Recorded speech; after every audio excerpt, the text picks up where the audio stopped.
Welcome to edit your soul. آج صبح اپنی ہدایت و رہنمائی کے لیے دیکھیں گے آستر کی کتاب اور اس کا 7واں باب۔ سو بادشاہ اور حامان آئے کہ آستر ملکہ کے ساتھ کھائیں پئیں، اور بادشاہ نے دوسرے دن ضیافت پر مے نوشی کے وقت آستر سے پھر پوچھا کہ آستر ملکہ، تیرا کیا سوال ہے، وہ منظور ہوگا، اور تیری کیا درخواست ہے، آتی سلطنت تک وہ پوری کی جائے گی۔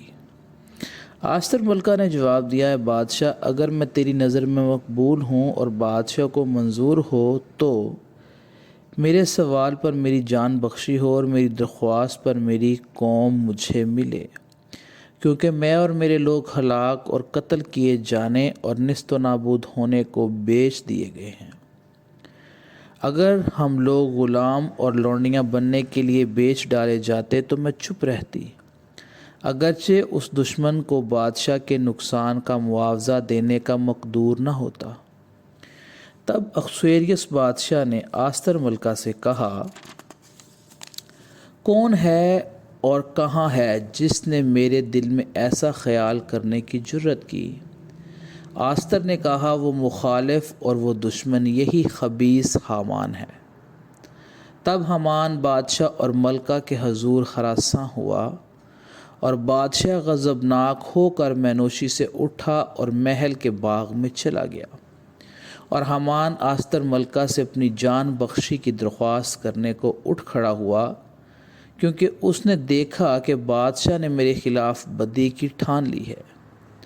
اور بادشاہ محل کے باغ سے لوٹ کر مے نوشی کی جگہ آیا، اور حامان اس تخت کے اوپر جس پر آستر بیٹھی تھی پڑا تھا۔ تب بادشاہ نے کہا، کیا یہ گھر ہی میں میرے سامنے ملکہ پر جبر کرنا چاہتا ہے؟ اس بات کا بادشاہ کے منہ سے نکلنا تھا کہ انہوں نے حامان کا منہ ڈھانک دیا۔ پھر ان خواجہ سراؤں میں سے جو خدمت کرتے تھے، ایک خواجہ سرا خربونا نے عرض کی کہ حضور، اس کے علاوہ حامان کے گھر میں وہ 50 ہاتھ اونچی سولی کھڑی ہے جس کو حامان نے مردکی کے لیے تیار کیا، جس نے بادشاہ کے فائدہ کی بات بتائی۔ بادشاہ نے فرمایا کہ اسے اس پر ٹانگ دو۔